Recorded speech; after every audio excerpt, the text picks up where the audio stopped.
Hello guys! Welcome back to my YouTube channel. Our topic for this video is about functions of composite angles. So, nung nakaraan, pinag-usapan natin yung basic or general trigonometric identities. Tama ba? Sa nakaraang video natin. So, ngayon naman, pag-uusapan naman natin yung three main categories of identities involving composite angles, namely, the sum or difference of two angles, the double angle formula, and the half angle formula. So, ano ba yung sum or difference of two angles? So, meron tayo dyang sin A plus B and sin A minus B. Meron din tayong cosine A plus B and cosine A minus B. And syempre, meron din tayo dyang tangent A plus B at tangent A minus B. So, ako, ang palatandaan ko dito, para mas mabilis kong maalala yung formula. So, pag sin, sin, cos, cosine. So, mapapansin nyo guys, pag sin to, then equal yan kay sin, cos, cos, sin. Then, ilalagay ko lang guys, AB, AB. Diba? Then, kung plus yung operation dito, syempre, plus din to. Kung minus, minus. Ano? So, pag sin guys, sin, cos, cosine. Then, kapag cosine naman, so, equal yan kay cos, cos, sin, sin. So, kung A plus B yan, minus to. Ano? So, kung minus to, plus naman yan. So, tandaan nyo, pag kay sin, sin, cos, cosine, AB, AB, pag plus, plus din dito. Then, kay cosine naman, cos, cos, sin, sin. So, plus to, minus to. Then, kay tangent naman, guys, so, tangent A plus B, so, equal yan kay tangent A plus tangent B. So, tandaan nyo lang, ano? So, kapag plus to, plus din nyo nasa itaas. Then, sa baba naman, kabaliktaran. Ano? So, magiging minus. So, pag minus to guys, minus yon. Then, yung kabaliktaran yung nasa baba. So, tandaan nyo ha. Then, sa baba naman, tan A, tan B. So, multiplication. Ano? So, punta naman tayo sa double angle formula. So, meron tayo dito guys, sin 2 theta. So, equal yan kay 2 sin theta times cosine theta. Cosine 2 theta equal yan kay cosine squared theta minus sin squared theta. Then, equal din siya sa 1 minus 2 times sin squared theta. And equal din siya kay 2 times cosine squared theta minus 1. So, punta naman tayo kay tangent 2 theta. So, equal yan kay 2 times tangent theta over 1 minus tangent squared theta. So, ako, guys, ginagawa ko, pag nakalimutan ko yung formula na to, diniderive ko lang. So, naniniwala kasi ako na madali naman talagang tandaan yung sum or difference ng two angles. Diba? Yung sin, cos, cosine, tapos cos, cosine, sin. So, pag nalimutan ko guys yung double angle formula, pwede kong i-derive, ano? So, paano ba mag-derive? So, meron tayo dyang sin A plus B, so, equal kay sin cos cosine, yung kanina natin. Then, gagawin ko lang, so, sin theta plus theta. Ano? Kasi, diba, theta plus theta is 2 theta. Nakuha? So, ang mangyayari lang ngayon dyan, yung A dito, papalitan ko ng theta, then yung B, papalitan ko ng theta. Kasi, di ba yung A ko, theta, and B ko is equal lang din sa theta. Then, simplify lang natin, guys. So, magiging sin 2 theta. So, sabi ko nga sa inyo kanina, theta plus theta ay equal sa 2 theta. Then, baba lang natin yung sin theta, cosine theta. So, kung mapapansin nyo, nagkapalit lang ng pwesto. So, equal lang naman yun, guys, ano? So, alam naman natin guys, kay product, pwede namang magpalit, di ba? 2 times 3 equal kay 6. Then, 3 times 2 equal pa rin kay 6. So, tuloy lang natin. So, magiging sin 2 theta equal sa 2 times sin theta cosine theta. Then, kunin naman natin guys yung cosine 2 theta. So, gamitin lang din natin yung cosine A plus B. Then, palitan lang natin yung A plus B na yan ng theta plus theta. So, magiging cosine theta plus theta equal yan kay cosine theta times cosine theta minus sin theta times sin theta. So, kung mapapansin nyo, di ba, nakuha na kagad natin yung unang formula, di ba? yung cosine squared theta minus sine squared theta. Then, gagawin natin guys, so, di ba, alam naman natin sa Pythagorean relation natin, meron tayong sine squared theta plus cosine squared theta na equal kay 1. So, pag nilipat ko yung sine, so, si cosine matitira dito, then, equal na lang kay 1 minus sine squared theta. Then, kapag yung cosine naman yung nilipat ko, so, may iwan yung sine squared theta, so, magiging 1 minus cosine squared theta.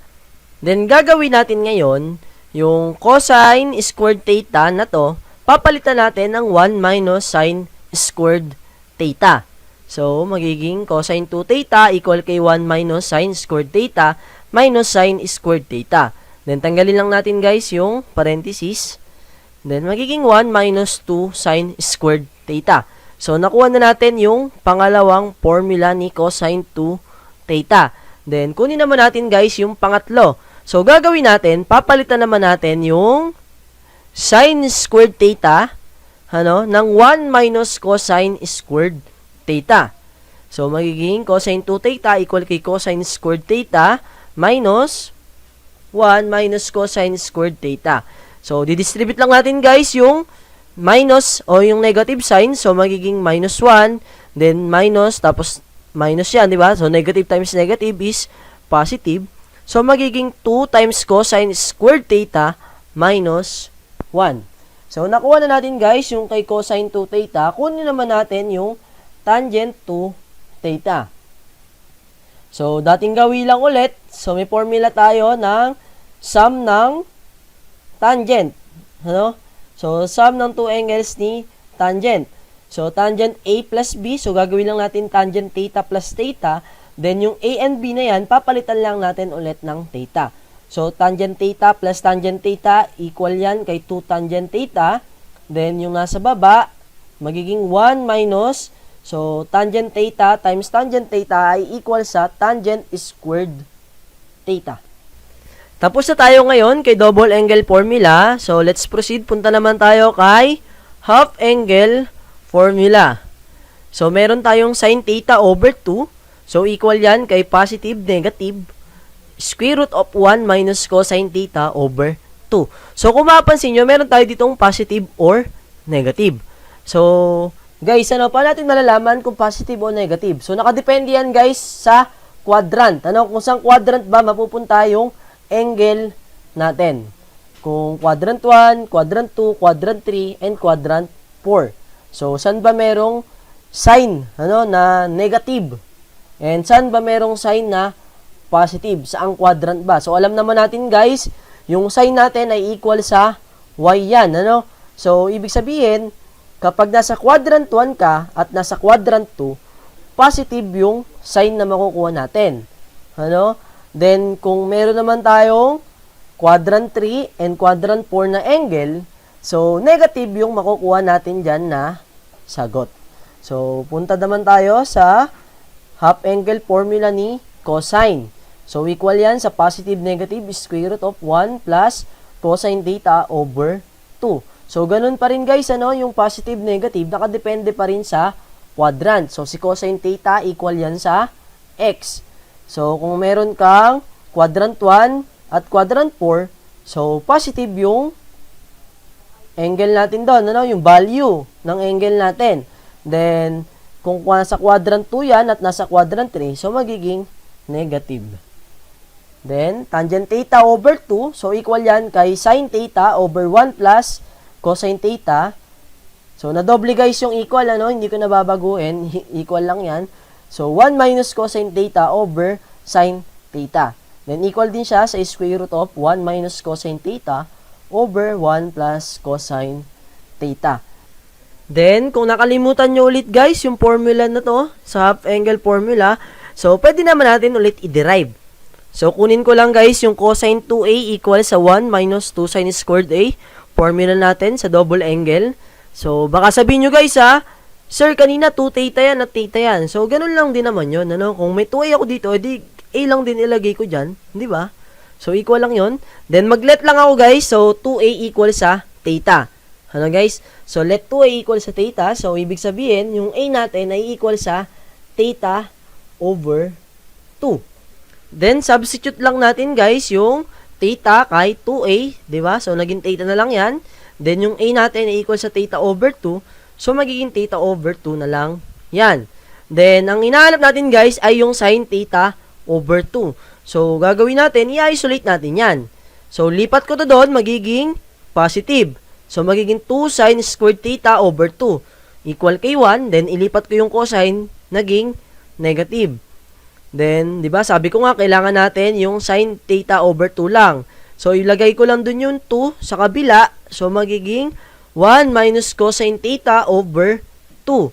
Then, para maging sin theta over 2 na lang, square root natin both sides.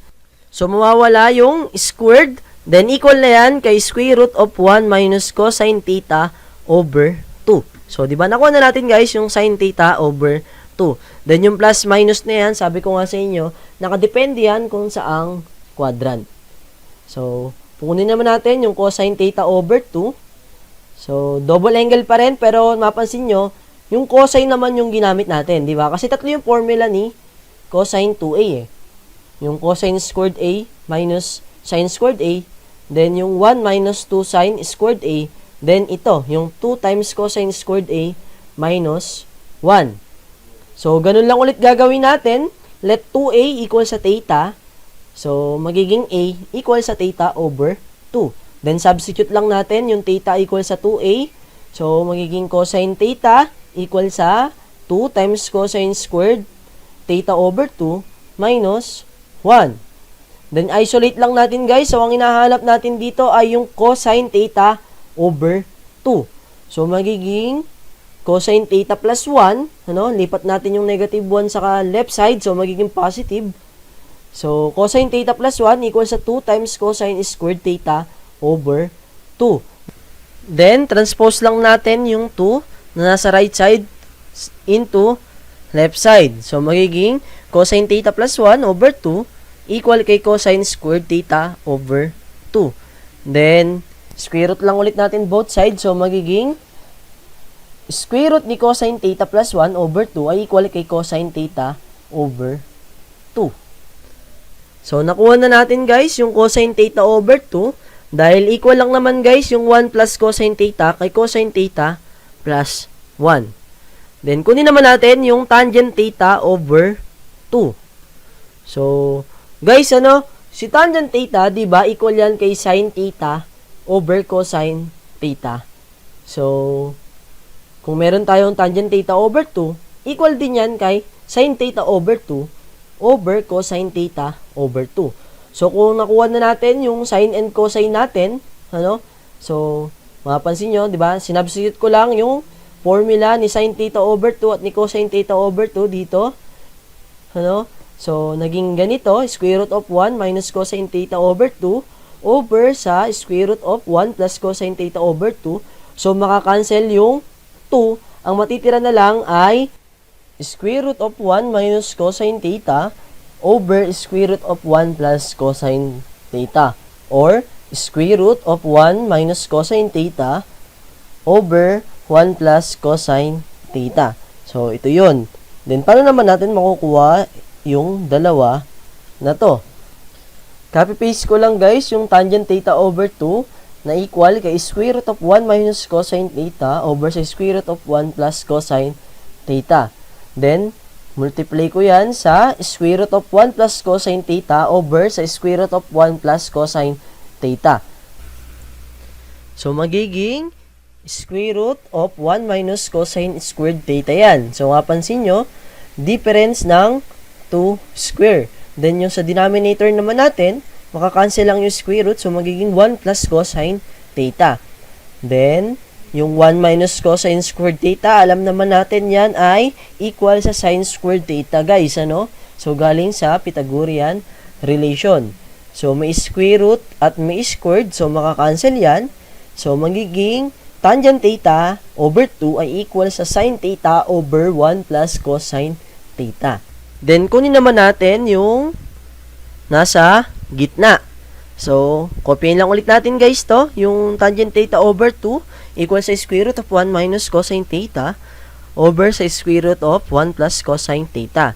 Then, i-multiply naman natin yan kay square root of 1 minus cosine theta over sa square root of 1 minus cosine theta. So, kung kanina plus, plus, ngayon naman, minus.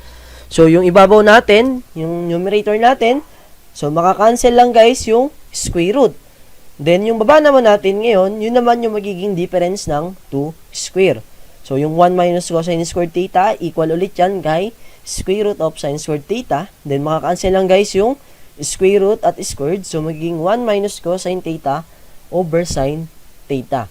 So, nakuha na natin guys yung tatlo sa tangent theta over 2. Yung tatlong formula. So, pag nakalimutan ninyo, pwede nyong i-derive.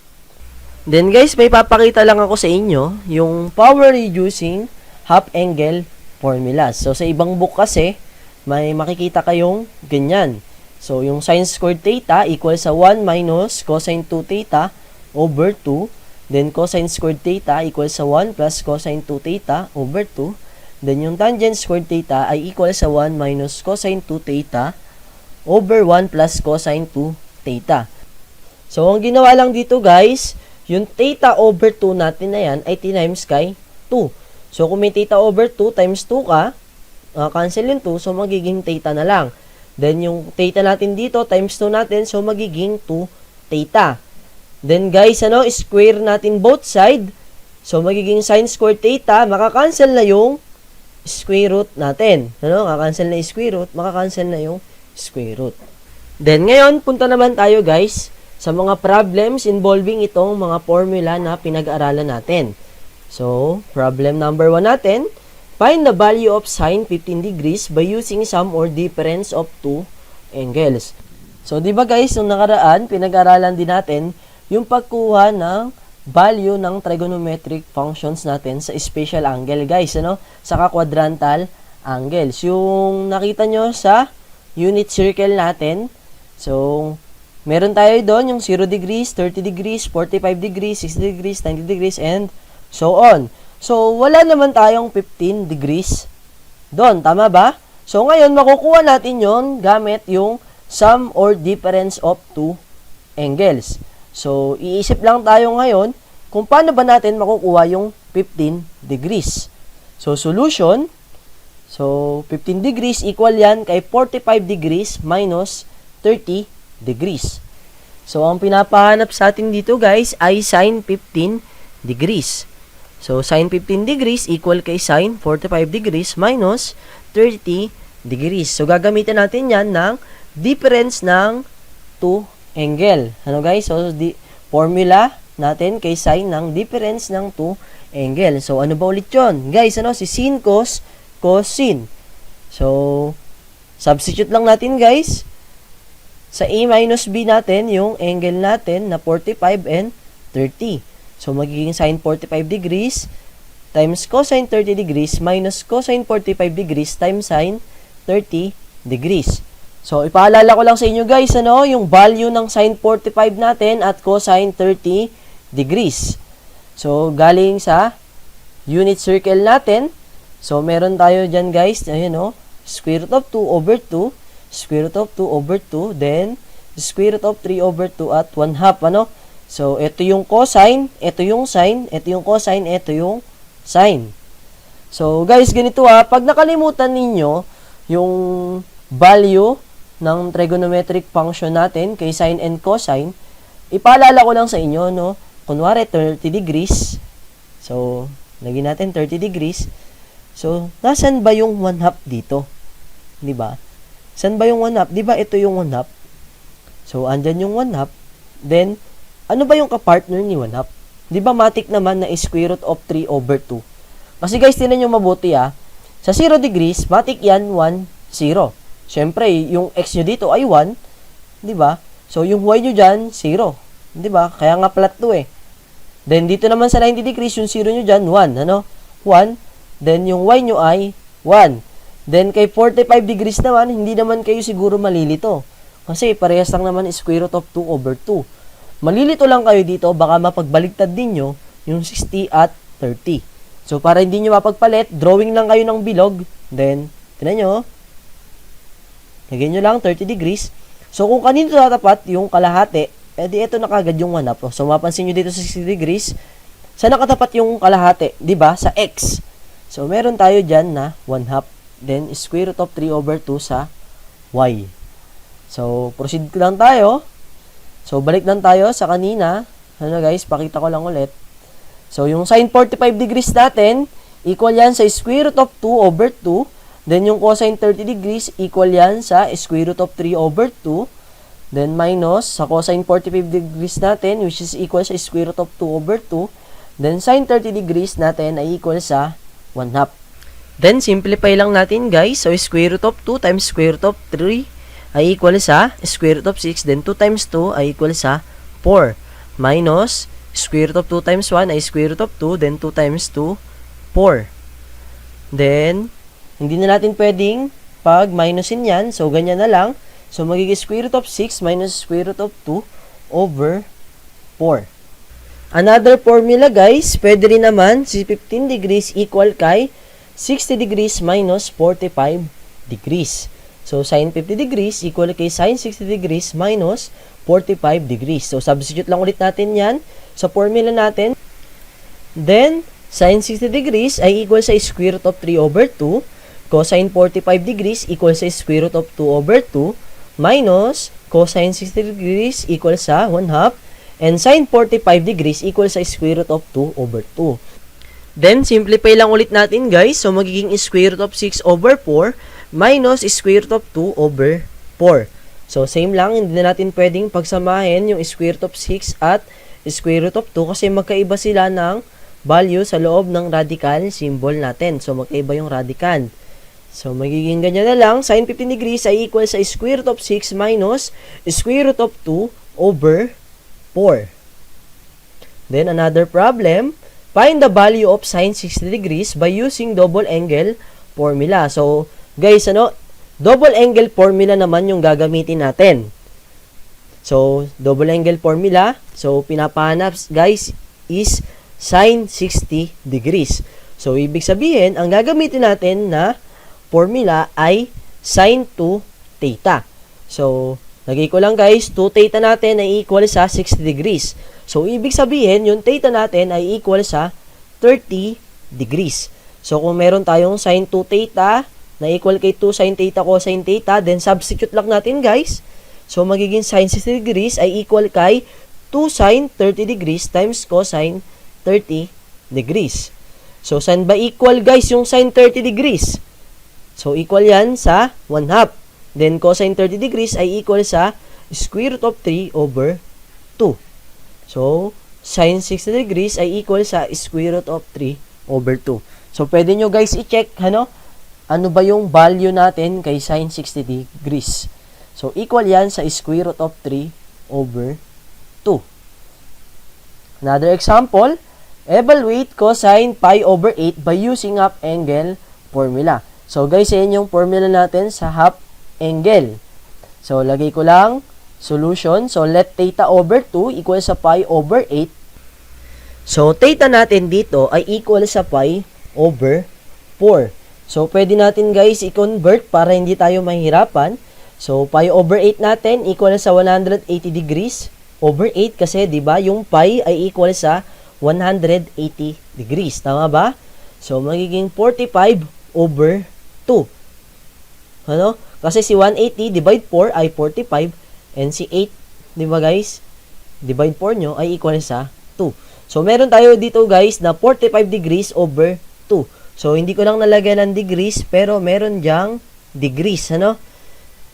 So, theta over 2 natin ay equal sa 45/2. Then, kung yung theta over 2 natin ay equal sa 45/2, so, ibig sabihin, yung theta natin ay equal sa 45. So, substitute na natin yan. So, yung cosine theta over 2 natin, so, theta over 2 equal sa pi/8 or 45/2. Pwede guys, ano? So, equal sa positive, negative, square root of 1 plus cosine 45 degrees o yung pi/4. So, magkamukha lang naman yan guys, ano? Over 2, then, cosine pi/8 equal sa So guys, ginawa ko na dito, hindi ko na nilagay yung positive, negative. So positive na yan kasi bakit? Nasa first quadrant yung angle natin, yung 45/2. So ibig sabihin, positive yung cosine natin dyan. So 1 plus, ano ba yung cosine 45 degrees? Equal yan sa square root of 2/2. So simplify lang natin, kunin natin yung LCD. LCD niyan ay 2. So meron tayong 2/2, di ba guys? So equal na lang yan sa 1.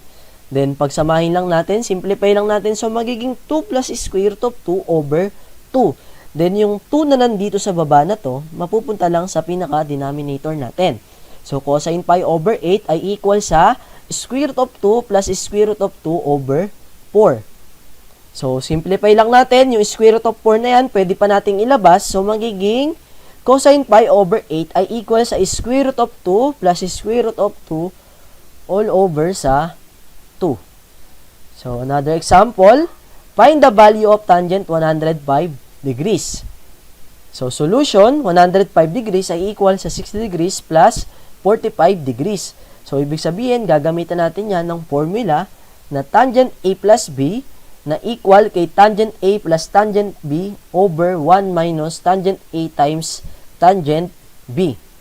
So, tangent 105 degrees ay equal sa tangent 60 degrees plus 45 degrees. So, yan yung formula natin. Substitute lang natin yan sa A and B. So, 60 degrees and 45 degrees. So, ang tanong ko sa inyo ngayon, guys, saan ba equal yung tangent 60 degrees at tangent 45 degrees? So, kung naalala nyo, guys, yung video natin sa trigonometric function, so, meron tayong table doon. Nandun yung mga value ng tangent 60 degrees at 45 degrees. Pero kung hindi nyo maalala, pakita ko lang sa inyo ulit. So, meron tayong 60 degrees. So, sa x natin ay 1/2. Then, syempre, partner ni 1/2 ay square root of 3/2. So, tangent theta natin ay equal sa y over x. So, ibig sabihin, yung tangent 60 degrees natin ay equal sa square root of 3/2 over sa 1/2. So, makakancel yung 2, magiging square root of 3. And yung tangent 45 degrees naman natin, so parehas lang naman siyang square root of 2/2. So, tangent 45 degrees ay equal sa 1. So, substitute lang natin. So, magiging tangent 105 degrees ay equal sa square root of 3 plus 1 over 1 minus square root of 3 times 1. So, times 1 lang naman. So, walang nabago. Then, i-rationalize lang natin, guys, yung denominator natin. So, multiply natin sa 1 plus square root of 3. So, kailangan kasi guys, matanggal natin yung radical sign sa denominator para mas simplify yung sagot natin. So, para matanggal yan, gamitan natin guys ng difference ng 2 square. Para ma-square natin yung square root of 3 na yan. So, multiply natin yan dyan kay 1 plus square root of 3. So, magiging square root of 3 times square root of 3 ay positive 3. Guys? So, para lang tayo ditong guys, meron tayo ditong square ng binomial. So, meron tayong a squared plus 2ab plus b squared. So, yung square root of 3 natin, yan yung a natin. And yung 1 natin, yan yung b. So, a squared, di ba? Magiging 3. Then, 2ab. So, 2 times 1 times square root of 3. Nakuha? Then, yung b squared natin ay 1 lang naman. So, 1 squared ay 1. Then, sa baba naman natin, guys, ay 1 minus square root of 3 times 1 plus square root of 3. So, difference yan ng 2 square, di ba? So, magiging 1 minus 3. So, alam naman natin, guys, yung 1 squared natin ay equal sa 1. And yung square ng square root of 3 ay 3 lang. So, simplify lang ulit natin. So, 3 plus 1 ay 4. So, copy lang natin yung 2 times square root of 3. Then, divide natin yan, guys, sa negative 2. So, tangent 105 degrees. So, 4 divide negative 2 ay negative 2. Then, 2 divide negative 2 ay negative 1. So, magiging negative 1 times square root of 3 tayo dyan. So, yan na yung final answer natin. So, nilabas lang yung negative. So, magiging 2 plus square root of 3. So, another example, guys. If tangent A equals sa 2 over 5 and tangent B equals sa 1 over 5, find tangent A minus B. So, solution natin, pakita ko lang ulit guys yung formula natin. Then, substitute lang natin guys yung tangent A natin at tangent B. So, tangent A natin ay 2 over 5, then tangent B natin ay 1 over 5. So, simplify lang natin. 2 over 5 minus 1 over 5 ay 1 over 5. So, over 1 plus 2 over 25. Then, denominator nila is 25. So, 25 plus 2 ay 27 over 25. Then, simplify lang natin. So, yung 5 natin dito, pupunta lang sa 27. Then, yung 25 ay pupunta lang sa 1. So, 1 times 25, di ba? Over 27 times 5. So, equal yan sa 5 over 27. Ano? So, paano ba naging ganun? Ano? Paano ba naging 1 times 25 then 27 times 5 agad? So, guys, di ba? Property yan ng fraction natin. So, division ng fraction. So, kung meron tayong A over B, divide sa C over D. So, equal yan kay AD over BC. So, kung ayaw nyong maniwala, di ba? Alam nyo ba nung elementary kayo? Naalala nyo ba? Pag may A over B kayo, divide C over D. So, di ba? Tina-times natin yan. Babaliktarin lang natin yung C over D. Gagawin nating D over C. So, equal na ngayon yan kay AD over BC. Another example, prove that tangent pi minus theta ay equal sa negative tangent theta. So, gagamitan natin yan ng difference ng two angle ni tangent. So, tangent A minus B ay equal sa tan A minus tan B over 1 plus tan A times tan B. So, substitute lang natin. So, tan pi minus tangent theta ay equal sa 1 plus tangent pi times tangent theta. So, saan ba equal yung tangent pi natin? So, guys, ano? So, tangent natin ay equal sa y over x. So, ano ba yung y natin dito? 0. Ano ba yung x natin? Negative 1. So, tangent pi equal sa 0 divide negative 1. So, tangent pi natin ay 0. So, 0 minus tangent theta over 1 plus 0 times tangent theta. So, magiging negative tangent theta na lang, then 1. So, 0 lang yung kabila, so wala na yon. So, ibig sabihin, tangent pi minus theta ay equal sa negative tangent theta. So, another example, if sin A equals sa 4 over 5 and point A is in the second quadrant, find sin 2A. So, solution natin, sin 2A equal yan kay 2 sin A cosine A. Meron na tayong sin A. Ang problema, wala pa tayong cosine A. So, paano ba natin hahanapin yan? So, sin A natin equal sa 4 over 5. So, equal yan sa opposite over hypotenuse. So, guys, ayan na, opposite over hypotenuse. So, sabi, nasa second quadrant tayo. So, ibig sabihin, guys, yung x na hinahanap natin dito ay negative. Ano? So, c squared equal sa a squared plus b squared. So, pinapahanap sa atin ay yung a natin dito. So, a squared equal sa c squared minus b squared. So, equal yan sa 5 squared minus 4 squared. So, 25 minus 16. So, a squared natin ay equal sa 9. Then, square root natin both sides. So, a equal sa 3. So, a equal sa negative 3, guys. Ano? Kasi negative yung pinapahanap sa atin dito eh. So, meron na tayong adjacent. So, cosine A equal sa negative 3 over 5. So, substitute na natin yan. Sin 2A equals sa 2 times 4 over 5 times negative 3 over 5.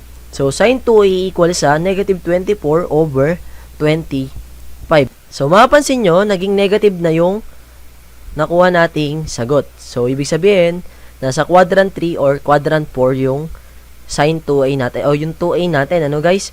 So, sa totoo lang, nasa quadrant 4 talaga yan. Kasi, di ba, yung A natin is nasa quadrant 3 lang eh. So, kung dinoble natin yan, malamang-lamang na nasa quadrant 4 yan.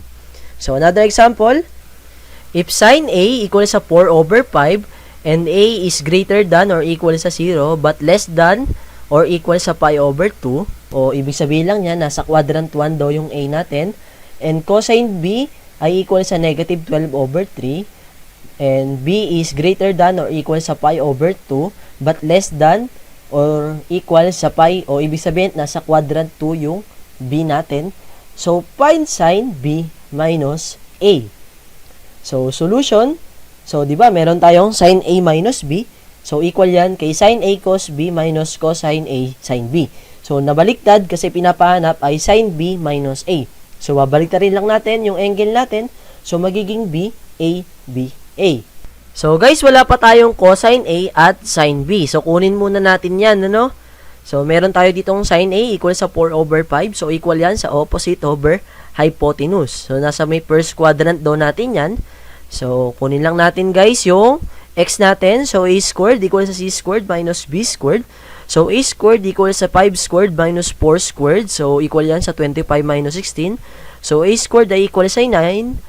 So, a natin ay equal sa 3. So, ibig sabihin, meron tayo dito cosine a na equal sa 3 over 5. So, kunin naman natin guys yung sin b natin.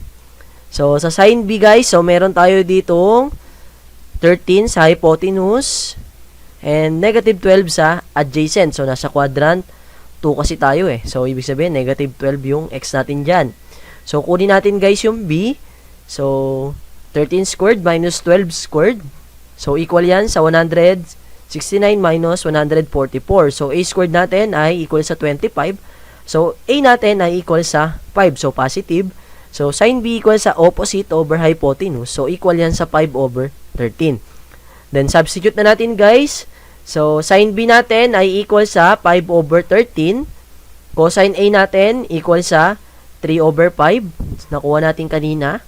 Minus negative 12 over 13 and times natin yan kay 4 over 5. So, magiging 15 over 65 minus negative 48 over 65. So, minus negative times negative is positive. So, magiging plus na yan. Then, 15 plus 48 ay 63. So, sin b minus a natin ay 63 over 65. Another example. So, prove that sin 3 theta ay equal sa 3 sin theta minus 4 sin cube theta. So, paano gagawin natin dito? So, solution, alam naman natin, yung sin 3 theta ay equal din kay sin 2 theta plus theta. Tama ba? So, sin 2 theta plus theta ay equal kay, di ba, sin cos cosine ulit. So, 2 theta and theta yung angle natin. So, sin 2 theta times cosine theta plus cosine 2 theta times sin theta. So, sin 2 theta natin ay equal kay 2 sin theta times cosine theta. So, ano natin yan? Formula natin yan sa double angle. Ano? Then, cosine 2 theta naman ay equal sa 1 minus 2 sin squared theta. Okay? So, meron tayo ditong 2 sin theta, cosine theta, times cosine theta plus 1 minus 2 sin squared theta. So, yung sin 2 theta natin na yan, pinalitan na natin ito. And yung cosine 2 theta, pinalitan na natin ng 1 minus 2 sin squared theta. Then, simplify lang natin guys. So, magiging 2 sin theta times cosine squared theta plus sin theta minus 2 sin cube theta. So, meron pa tayong cosine squared theta. So, papalitan natin yan. Alam naman natin, yung cosine squared theta ay equal kay 1 minus sin squared theta. So, sin 2 theta plus theta ay equal kay 2 sin theta times 1 minus sin squared theta. Pinalitan na natin yung cosine squared theta natin. Then, copy-paste lang natin yung plus sin theta minus 2 sin cube theta. So, sin 2 theta plus theta ay equal kay 2 sin theta minus 2 sin cube theta plus sin theta minus 2 sin cube theta. Then, simplify lang natin guys. So, combining like terms tayo. So, 3 sin theta. So, mapansin nyo, 2 sin theta plus sin theta. So, 3 sin theta. Negative 2 sin cube theta minus 2 sin cube theta. So, meron tayo ditong negative 4 sin cube theta. So, equal na guys yung pinapaprove sa atin. So, sin 3 theta ay equal kay 3 sin theta minus 4 sin cube theta. And that's it guys. So, sana naintindihan nyo yung topic natin o yung lesson natin ngayon. And kung may tanong kayo guys, pwede naman kayong mag-comment dito sa may comment section. O sa may mga nakakilala sa akin, pwede nyo akong i-chat sa FB. So, sa mga estudyante ko dyan. And guys, maraming salamat sa mga nakapag-subscribe na. And sa mga hindi pa nakapag-subscribe, mag-subscribe na kayo and pa-click na rin guys yung notification bell para updated kayo sa mga video pa na i-upload natin. So hanggang dito na lang guys. Maraming salamat. Sana ay may natutunan kayong lahat.